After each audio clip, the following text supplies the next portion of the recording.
Stealth in Star Citizen is a complicated and nuanced system. It can be used quite effectively to get close to targets without detection if used properly. It can also leave you vulnerable if done incorrectly. I've recently heard that some orgs have standing orders to kill on sight any ships like the Hornet Ghost, but I've mostly heard from players in-game that it doesn't exist. Let me assure you it does. I would learn the mechanics initially from friends, including Chief over at Old Salt Games, and I've been playing with it off and on for more than a year now, and would like to explain the system as it stands today. Stealth in SC is not like Harry Potter or Star Trek. It's not a push a button and disappear from the universe kind of system. Detection in the game is about infrared and electromagnetic emissions and radar reflections. Stealth is a system to reduce the detection of those emissions and radar ping reflections, or cross-section. The three are collectively called signatures. Every ship in game has a set cross-section value that doesn't change with loadout. Variants of ships can have reduced cross-section depending on if they are stealth variants, but that cross-section doesn't change if you change components or guns. The Mustang Delta, Razor EX, and Hornet Ghost are three variants of ships with stealth reductions, so their cross-sections are smaller than the base variants. Until recently, all stealth ships had different levels of signature reduction, ranging from 5% to 30%. But now, all stealth ships have been normalized to a 40% reduction to all three signatures. For emissions, all ships emit both infrared and electromagnetic signals, or IR and EM. These are entirely driven by the components equipped plus the reductions of the hull of the ship. You can load a Super Hornet with all the stealth components, but the same loadout on a Hornet Ghost will give emissions that are almost halved because of its reductions. Also, all of your components will give off emissions even if powered off, but will be much lower if powered off. This is why it's still beneficial to choose stealth shields and quantum drives, even if you're going to turn them off. Aside from general components, weapons also have their own emissions. Laser and distortion weapons draw way more power and give off way more emissions than ballistic weapons. Ballistics still have their emissions, but it's trivial in comparison. You can further reduce your emissions by powering off your weapons, so keep that in mind. The downsides to choosing stealth components is that they have a reduced capacity. I don't know of a real-world example of coolers affecting performance, but shields have reduced HP, power plants have reduced power output, and stealth quantum drives just plain suck.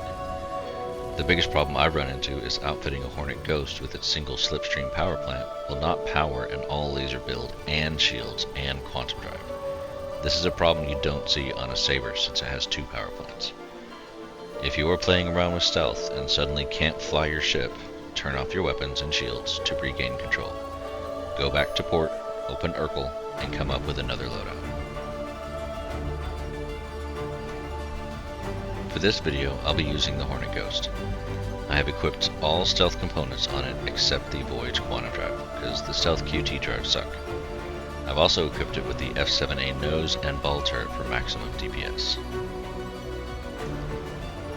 If you're one of those that think this is cheating, I don't care. CIG nerfed the Vulture turret swap exploit and the F8 Lightning triple turret hack within days, and haven't touched the ability to swap these turrets for years. So to me, this is tacit approval. I think of it as a quest item, and I worked for days to acquire this set on my own. Anyway, the community has called this loadout the Murder Hornet, and since the stealth buff, my friends and I have taken to calling this build the Reaper Hornet. I've loaded it with all ballistic repeaters, except one or two lasers as a failsafe. This will keep the emissions to almost minimal. The missiles, I just have 4 marksmen and 4 rattlers. In order to fully use the stealth, you should get things set up right away before even leaving the hangar. First, if you don't already have the signature values enabled, then go into Options, scroll down to the bottom of the first page, and click Yes on Display Signature Values on HUD. This will put all the values at the top of your HUD. Top left is infrared, top center is your cross section, and top right is your EM. Next, we'll change 2 settings in the MFDs. Thankfully, with the MFD persistent changes, you won't have to do this again until you reclaim the ship. It won't save your weapon groups, but the rest of the settings will stay when you get in and out of the ship. First, push the Suppress Overall IR button on the Heat MFD. That's the most push button part of stealth, and honestly this mechanic could use another pass to improve the gameplay.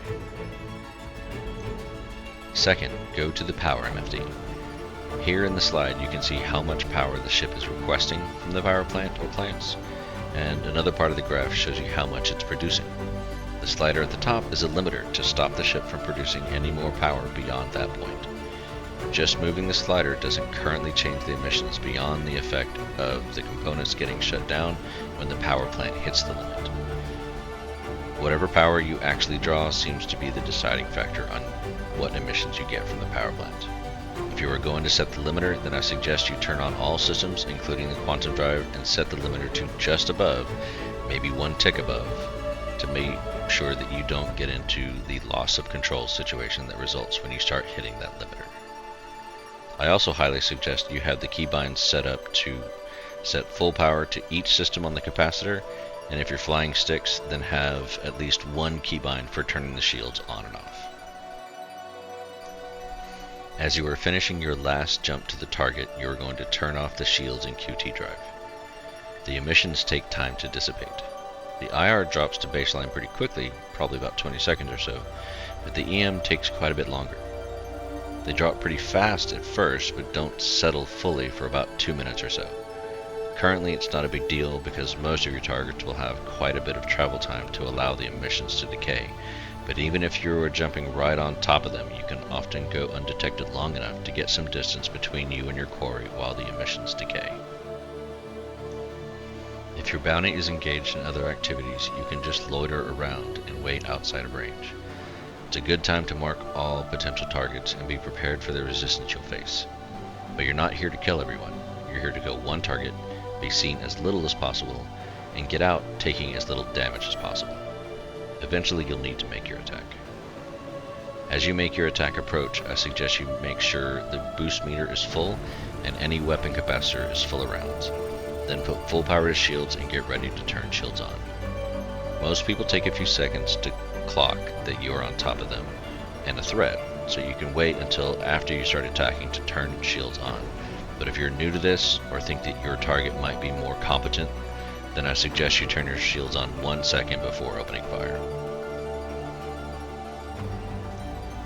Focus on your positioning and merging before pulling the trigger, unless they target you or run, then just focus on landing shots. Trigger discipline is needed with most ballistics, so try firing in bursts if the target isn't still enough. Use all of your boosts to stay on top of the target, and when you run out of ammo, try dumping all your missiles at them, and then close again and use whatever lasers or ballistic rounds you have left.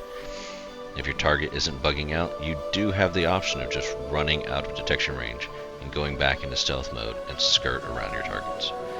This is where the Hornet Ghost really excels, actually. But any further attempt to close will likely have your target pinging away looking for you, so this time they will find you at the distance of your cross-section value. Alright, now I have the shields and the quantum drive turned off. I'm going to go ahead and turn all power to the shields.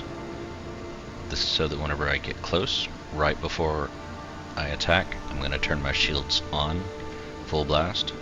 It'll take them a few seconds before they can react and start shooting me, so it should be enough time for my size 1 shields to power up. Now the order of operations should be approach slowly, get within the distance as defined up here. These are values, these values are set in meters. So my IR signature should give me away at 2,900 meters, and my EM right now would give me away at 4,100 meters. But that's going to keep decaying as I approach. This only comes into effect, like I said before, whenever someone pings me. So as long as they're not pinging, this shouldn't come into play. So I'm going to approach the target, get lined up, turn on my shields, attack, and then get away. Okay. If I don't have anything else to do, I may go ahead and expend the rest of my ballistics on the other targets, but for now, the name of the game is just to get in, get your target, and get out.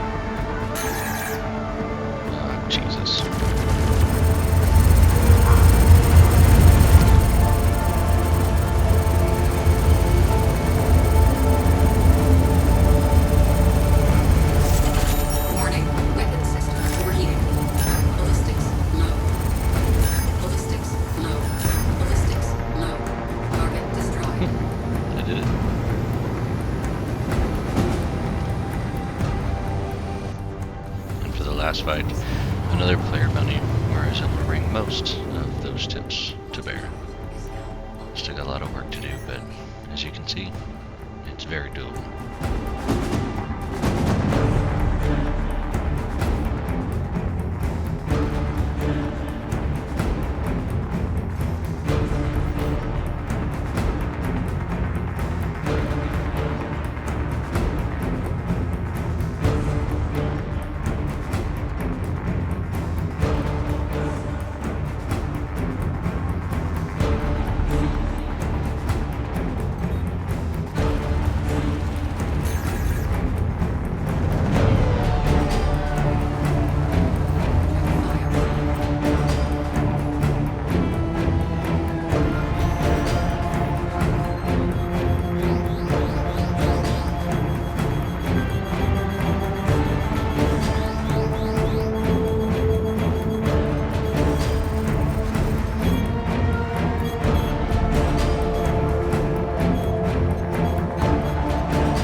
GG's everyone. See you in the verse.